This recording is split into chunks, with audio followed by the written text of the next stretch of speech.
بسم اللہ الرحمن الرحیم۔ آج ہم دیکھیں گے کہ حضرت جبرائیل علیہ السلام وحی لے کر غار حرا میں آتے ہیں۔ جب آپ صلی اللہ علیہ وآلہ وسلم کی عمر مبارک 40 برس ہو گئی اور یہی سن کمال ہے اور کہا جاتا ہے کہ یہی پیغمبروں کی بعثت کی عمر ہے، تو زندگی کے افق پر آثار نبوت جگمگانا شروع ہوئے۔ یہ آثار خواب تھے اور آپ صلی اللہ علیہ وسلم جو بھی خواب دیکھتے وہ سچ ثابت ہو جاتا۔ اس طرح 6 ماہ کا عرصہ گزر گیا۔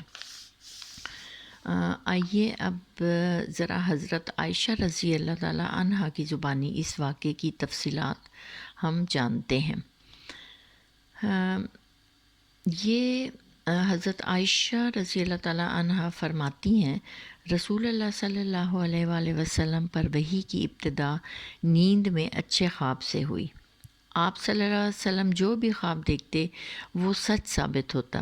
پھر آپ صلی اللہ علیہ وآلہ وسلم کو تنہائی محبوب ہو گئی، چنانچہ آپ غار حرا میں چلے جاتے اور کئی راتیں وہاں گزارتے اور مصروف عبادت رہتے، اور اس کے لیے آپ کھانا گھر سے لے جاتے۔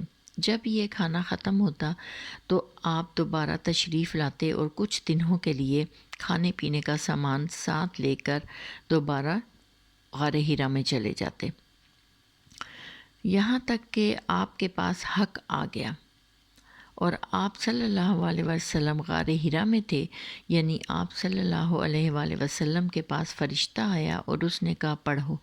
آپ صلی اللہ علیہ وسلم نے فرمایا میں پڑھا ہوا نہیں ہوں۔ آپ صلی اللہ علیہ وسلم فرماتے ہیں کہ اس پر اس نے مجھے پکڑ کر اس زور سے دبایا کہ میری قوت نچوڑ دی، پھر چھوڑ کر کہا پڑھو۔ میں نے کہا میں پڑھا ہوا نہیں ہوں۔ اس نے دوبارہ پکڑ کر دبوچا، پھر چھوڑ کر کہا پڑھو۔ میں نے پھر کہا میں پڑھا ہوا نہیں ہوں۔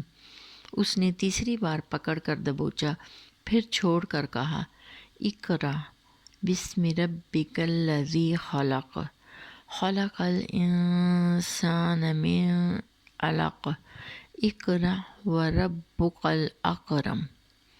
پڑھو اپنے رب کے نام سے جس نے پیدا کیا انسان کو لوتھڑے سے پیدا کیا۔ پڑھو اور تمہارا رب نہایت کریم ہے۔ ان آیات کے ساتھ رسول اللہ صلی اللہ علیہ وسلم پلٹے۔ آپ صلی اللہ علیہ وآلہ وسلم کا دل دھک دھک کر رہا تھا۔ حضرت خدیجہ رضی اللہ تعالیٰ عنہ کے پاس تشریف لائے اور فرمایا مجھے چادر اڑا دو، مجھے چادر اڑا دو۔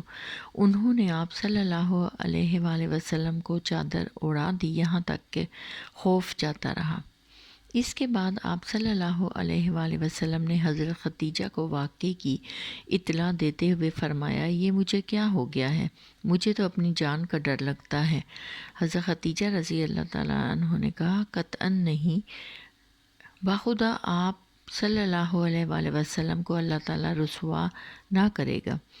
آپ صلی اللہ علیہ وآلہ وسلم صلہ رحمی کرتے ہیں، درماندوں کا بوجھ اٹھاتے ہیں، تہی دستوں کا بندوبست کرتے ہیں، مہمان کی میزبانی کرتے ہیں اور حق کے مصائب پر اعانت کرتے ہیں۔